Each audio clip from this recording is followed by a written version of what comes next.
மீனராசி அன்பர்களுக்கும் நேயர்களுக்கும் ஆனந்த வணக்கங்கள். இப்போ இந்த மீன ராசிக்காரர்களுக்கு உங்கள் ராசியிலே சனி பகவான், உங்கள் ராசிக்கு 4ஆம் இடத்துல குரு. இன்னும் கொஞ்சம் காலத்தில் மாறிடுவார். ஆனால் மார்கழி மாதம் உங்களுக்கு தொழிலில் ஏற்றம் இறக்கமாகவும், சிலருக்கு தொழிலே இல்லாமல் இருந்திருக்கும், பணப்புழக்கம் இல்லாமல் இருந்திருக்கும், கடன் பட்டு இருப்பீங்க, நோயில் மாட்டிக்கிட்டு இருப்பீங்க, தேவையில்லாத பிரச்சனைகள் குடும்பத்தில் வந்திருக்கும், சந்தேகம் சூழ்நிலை உருவாகிறதையும் பார்க்குறேன். பிள்ளைகள் வழியில் படிப்பில் பார்த்தீங்கன்னா மந்தமான நிலவதையும் பார்க்குறோம். பண விரயங்கள் தேவையில்லாமல் பண விரயங்கள் ஆகிட்டு இருந்தது. ஆனால் அதெல்லாம் மறந்து இந்த மாதம் கவனமாக இருங்க. உங்கள் வேலையை மட்டும் நீங்கள் செய்தாலே போதும். இவங்களை பொறுத்த வரைக்கும் கணவன் மனைவிக்குள்ள இல்லற வாழ்க்கையில் அந்யோன்யம் இருந்தாலே போதும். பிள்ளைகள் வழியில் விட்டு கொடுத்து போகிறதும், பிள்ளைகள் பெற்றவங்களிடம் விட்டு கொடுத்து போகிறது நல்லது. பணம் வருது, இன்னைக்கு வியாபாரம் நல்லா இருக்குது அப்படின்னா சேர்த்து வைக்க பழகிக்கோங்க.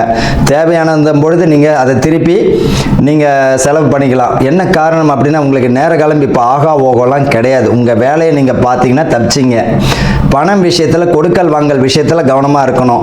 நம்மளுடைய நெருங்கிய நண்பர் சூரிட்டி கேட்குறாரு, அதை கேட்குறாரு, இதை கேட்குறேன்னா மாட்டிக்கிட்டு முடிக்காதீங்க. சண்டை சச்சரவுல தான் கடைசியாக முடியும்.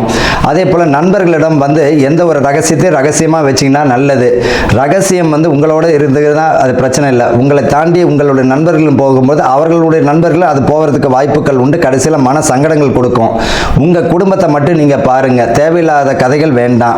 வேலைக்கு போகிறீங்களா, உங்கள் வேலையை பார்க்குறீங்களா, அது மட்டும் நல்லது.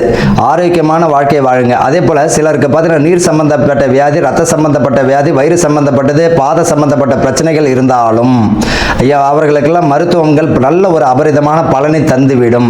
இவர்கள் இயற்கை சார்ந்த உணவுகளுக்கு, கொஞ்சம் கசப்பான உணவுகளுக்கு முன்னுரிமை கொடுத்தாங்கன்னா நல்ல ஆரோக்கியமாக வாழலாம்.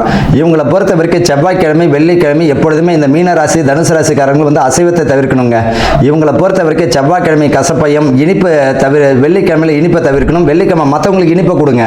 பணம் வருது, செல்வம் வருது, வியாபாரம் நல்லா இருக்குன்னா சேர்த்து வைக்க பழகினா இவங்க தப்பிச்சாங்க. உங்கள் வேலைகளை நீங்கள் பார்த்தால் தப்பித்தீர்கள். இவர்கள் எப்பொழுதுமே தினமும் பார்த்தீங்கன்னா காலையில் எழுந்து வேலைக்கு போகும்போது சரி, காலையிலே ஒரு பக்கத்தில் இருக்கக்கூடிய விநாயகர் பெருமானை நீங்கள் கும்பிட்டுட்டு வந்தாலே, வழிபட்டாலே போதும். உங்களுக்கு அன்னைக்கு முழுதுமே ஆனந்தமாக இருக்கும். வாழ்த்துக்கள். வாழ்க வளமுடன்.